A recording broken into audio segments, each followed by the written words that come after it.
천당과 지옥의 이야기. 1957년 7월호 사상계에는 이런 글이 실려져 있다. 함 선생은 지옥 천당이 없는 것은 중학생도 다 아는 사실을 하고 말하였는데 기막힌 말이다. 함 선생이 처음부터 아무것도 모르고 살아왔다면 별 문제이겠지만 그처럼 천주의 존재를 알고 또 복음서를 손에 들고 읽어보고서도 천당, 지옥을 믿지 않는다면 이는 위에 말한 바와 같이 천주께 대하여 지독한 불경이요 불신인 것이다. 고로 만일 바른 신앙기로 회개함이 없이 지금 그런 상태로 세상을 떠난다면 그 영혼은 틀림없이 지옥으로 통행할 것을 예언하노니 그때 가서 회상하면 이 사상계 지상에 윤신부와 논전하던 때는 만복시대였구나 느끼겠지만 때는 이미 늦은 다음 일이라. 성서주의자인 동시에 무교회주의자로 널리 알려져 있는 함석헌 선생의 글에 대한 윤형중 신부의 반박문의 마지막 부분이다. 이러한 두 분의 심각한 대립은 비단 오늘의 문제만은 아닌 것 같다. 영생, 내세, 천당과 지옥이 없다는 사실은 누구도 알고 있는 일인데 그것을 있는 듯이 얘기하고 가르쳐 순진하고 무지한 교인들을 공포 속으로 이끌어들여 교회의 권위와 선교의 수단으로 삼는 것을 용납될 수 없는 잘못이라고 주장하는 사람들은 과거에도 많이 있었다. 심지어는 특수한 교파에 속하는 목사들 중에도 그런 생각을 가진 이가 있다. 내세관은 신부나 대부분의 목사들이 무지한 대중을 기만하는 하나의 수단이라고 단정해버린다. 이러한 신앙적 태도에 대하여 가톨릭적인 확고한 신앙을 지니고 있는 이들이 반대하고 나설 것만은 틀림이 없다. 약간 지나친 논조일지는 모르나 윤 신부의 태도도 어렵지 않게 짐작이 된다. 내세애의 강한 신념이 그러한 방향으로 이끌어갈 수 있었을 것이다. 그러나 어려운 문제는 여전히 남아있다. 어떤 사람이 천당과 지옥은 없다고 단정한다 해서 있었던 내세가 없어질 것도 아니며 믿고 있던 사람이 그 신앙을 버리게 되지도 않는다는 점이다. 뿐만 아니라 성서에 기록이 되어 있으니까 그대로 믿어야 한다고 주장하나 믿을 수 없는 것을 어떻게 하는가? 틀림없이 있다. 그러니까 믿으라는 교훈도 그대로 통과하지를 않는다. 그러니 문제는 여전히 남아있는 것이 아닌가. 혹은 이 두 분은 극단의 성서주의자와 천주교 신부니까 그렇지 보다 중간적인 입장을 택한다면 좋지 않을까 생각하는 사람도 있을지 모른다. 확실히 무교회주의자들은 성서에만 치중하여 고립적인 진리관에 치우치는 면이 없지도 않다. 그리고 천주교는 지나치게 교회의 제도와 전승에 편중하여 성서 그 자체를 생명의 말씀과 진리로 받아들이는 일에 가벼이 대하는 태도가 있는 것도 사실이다. 함 선생께서 성서의 존엄성을 강하게 준양한 데 대하여 윤 신부께서는 성서가 있기 전 벌써 교회가 있었다고 반박하고 있다. 그러나 오늘과 같은 책으로서의 성서는 교회가 있는 뒤 제정된 것이 사실이나 그리스도의 말씀, 좀 더 나아가서는 하느님의 말씀이 세계를 창조하셨다면 교회보다 말씀, 성서의 말씀이 먼저 있었다고 보아 좋을 것이다. 그렇다고 교회 없이 성서만이 있었다고는 생각되지 않는다. 그리스도께서 사랑하는 제자들과 모여 앉아 말씀을 나누고 사랑의 사귐을 영혼의 구원을 위하여 시작하였을 때 벌써 교회는 시작되었을 것이 아닐까. 우리는 기독교의 제일 중요한 두 가지 요소를 진리와 사랑에 두어 좋지 않을까 생각한다. 전자는 말씀이며 후자는 교회의 사랑의 사귐일 것이다. 그 점 프로테스탄트는 말씀과 진리의 모자라는 점을 교회에서, 교회의 부족한 면을 말씀에서 찾는 중간적인 입장이 아닐까 생각도 된다. 물론 오늘의 프로테스탄트가 우리들이 기대하고 있는 면을 그대로 충족시켜 준다고는 볼 수 없으나, 어쨌든 영생 및 내세의 문제는 간단한 문제가 아니다. 생각해보니 있을 수 없다기에는 지나치게 종교의 존엄성을 경시하는 것 같고, 성수에 있으니 그대로 믿어야 한다는 태도는 우리들의 이성을 너무나 무시하는 것 같아 보인다. 사실이지 영생 및 내세를 완전히 없는 것으로 단정해 버린다면 종교가 필요할지도 모를 일이다. 철학과 도덕이면 족하지 구태여 종교가 있어야 한다는 이유는 무엇일까? 문화, 예술, 도덕, 철학 이외에 종교가 필요하다는 것은 그것들이 취급할 수 없는 어떤 문제를 종교가 가지고 있는 때문이 아닐까. 그 내용으로 나타난 것이 이적의 문제일 것이며, 속죄, 예정, 섭리, 나아가서는 천당과 지옥의 문제가 아닌가 생각된다. 그러니까 종교가 문제된다면 반드시 거기에는 내세가 문제될 것이며, 내세관에 대한 뚜렷한 신념 여하에 따라 신앙 내용은 큰 차이를 가져올 것으로 믿어진다. 그러면 단도직입적으로 내세는 있는가 없는가, 천당과 지옥은 있는가 없는가, 천당이 어떤 곳이며 지옥이 어떤 곳이라는 문제는 잠깐 보류하자. 성서에는 많은 상징적인 내용이 있을 뿐이니까 그것은 후일의 과제가 될 것이다. 이러한 문제를 어렴풋이 느끼고 있는 때의 일이다. 교회에서 예배를 끝내고 집으로 돌아오는데 앞에 어떤 청년이 기다리고 있었다. 인사를 하면서 선생님 죄송하지만 저 때문에 시간을 좀 내주시겠습니까? 무슨 일인데요? 무엇인가 좀 묻고 싶어서 그럽니다. 그러면 같이 걸어가면서 얘기를 듣기로 할까요? 나는 그 청년과 나란히 걸어가면서 그의 질문을 침묵으로 재촉했다.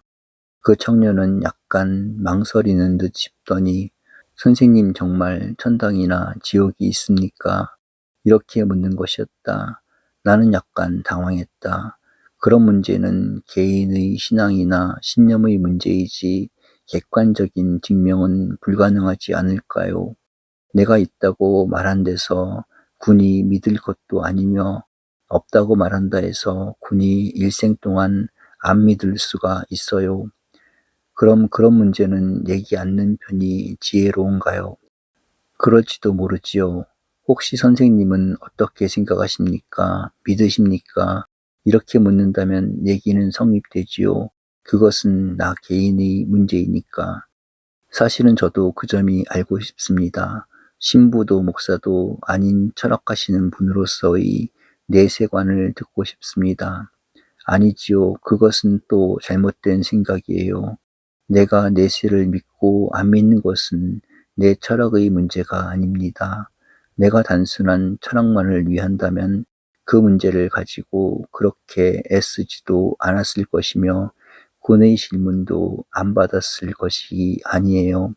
그것은 어디까지나 종교, 신앙, 그것도 나 자신의 신앙 문제가 되겠지요. 네, 그 말씀은 이해가 됩니다. 그런데 왜 그런 문제는 신부님이나 목사님들께 묻지 나에게 묻습니까? 선생님, 사실은 제가 지금 신학교 3학년입니다. 그런 것을 물으면 친구들은 이상하게 생각하고 신학자들은 자꾸 핵심을 피하는 것 같아요. 예를 들면 성서에는 천당이라는 말은 없고 천국이라는 말은 있는데 천국은 마음의 문제니까 결국 정신적인 상태가 아닐까요? 이런 식의 대답만 해주세요. 그야 군이 신학생이니까 학적인 설명을 요청했던 것이 아닙니까? 글쎄요, 어쨌든 선생님의 의견을 좀 들었으면 좋겠어요. 나는 처음 약간 불만스러운 느낌과 불필요한 얘기를 하게 되는가 싶었으나 이제 와서 그 문제로 나대로의 해답을 보류할 수도 없는 일이었다. 한참을 걷다가 나는 나대로의 생각이지만 이렇게 믿고 있지요 라고 말을 이어나갔다. 누구나 마찬가지겠지만 나도 신자가 되기 전에는 내세를 믿을 수가 없었습니다. 어떻게 믿을 수가 있어요? 그러던 것이 여러 가지 생활 조건 때문에 신자가 되고 나니 나도 모르는 사이에 내세를 믿는 사람이 되었고 지금은 어린애와 같이 내세, 즉 천당과 지옥을 믿고 있지요. 명칭은 무엇이라 부르든 간에 선과 구원의 세계, 악과 징계의 세계를 믿고 있습니다. 어떻게 믿게 되었느냐고 묻는다면 그 대답은 간단합니다. 내가 이전에 크리스천이 되기 전에는 아무리 인생을 생각해도 허무한 것뿐이며 영혼과 무한의 입장에서 나의 삶을 반성할 때는 암흑과 저주밖에는 없었습니다. 무엇으로도 삶을 긍정할 길이 없으며 인생 즉 나의 값을 근거지을 곳이 없었습니다. 허무와 암흑밖에는 아무것도 없었습니다. 그러던 것이 내가 신자가 되고 신앙을 가지게 된 뒤에는 어둡던 내 마음에 빛이 찾아들고 암흑과 절망 속에 희망과 영원히 약속되기 시작했습니다. 모든 존재는 새로운 의의를 가지고 나타났으며 온갖 삶의 내용은 천부께서 기억해 주시는 뜻으로 바뀌어졌습니다. 누가 무엇이라 말하든지 나는 내 마음속에 하늘나라의 그림자를 발견했고 천부께서 주시는 은총의 사실을 부정할 수가 없었습니다. 그리고 그것이 성경을 읽고 기도를 드리며 말씀대로 살아보려고 노력하는 도중에 점점 굳어졌습니다. 그러나 아직도 나에게는 많은 문제, 고민이 남아 있습니다.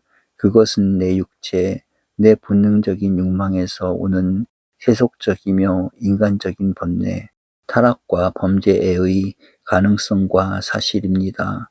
그런데 성서에는 우리들의 육체가 죽으면 육체적인 모든 번뇌와 악의 조건 및 가능성을 벗어버리는 내세가 있다고 가르쳐 주고 있습니다. 그러니까 나는 그 내세를 믿는 것이지요. 과거의 입신의 체험이 없었다면 누가 믿으라고 강요해도 못 믿었을 것인데 그 체험이 계속되고 있는 한 누가 믿지 말래도 안 믿을 수가 없을 줄 압니다. 그 체험을 부정할 수는 없지 않아요. 나는 아우구스티누스나 파스칼이나 키르케고르가 모두 그런 분이었다고 생각합니다. 특히 과학자인 파스칼이 죽은 뒤 그의 옷자락에서 나왔다는 신앙의 각서를 보세요. 그런 신앙, 내세관, 감격의 고백이 어디 있습니까? 그러니까 내가 아까 이 문제를 가벼이 얘기하는 것을 꺼렸던 것이지요. 나는 이런 체험이 없는 사람에게는 내세를 아무리 얘기해도 필요가 없다고 봐요. 그걸 어떻게 믿습니까? 또 이미 체험하고 믿는 사람에게는 아무런 설명도 필요가 없을 거예요. 그래서 파스칼이 세상 사람들은 철학자를 보고 놀라나 철학자들은 크리스천을 보고 놀라게 된다고 말한 것이 아닐까요? 나의 이성이 나의 신앙에 놀라는 때가 있으니까요.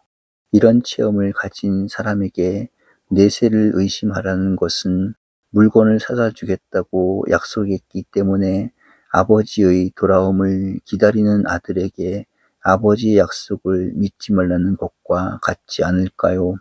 오늘 우리는 이런 얘기를 했지만 될 수 있는 대로 이런 얘기는 삼가는 편이 좋을 것 같군요. 나는 지금도 종교는 체험이라고 믿는다.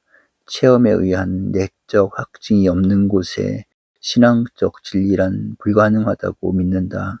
그 점에 있어서는 간디나 톨스토이도 마찬가지로 실패했다고 생각한다. 그들은 하필 기독교만이 진리일 조건이 무엇이냐, 종교적 진리에 도달하는 길은 얼마든지 있지 않은가, 불교, 유교, 회회교, 기독교, 배화교 등등, 또 꼭 그리스도만이 교주, 유일한 분이라고 고집할 것이 무엇이냐, 옹졸하고 협착한 사고방식은 현대의 종교를 위하여서는 금물이라고 말한다.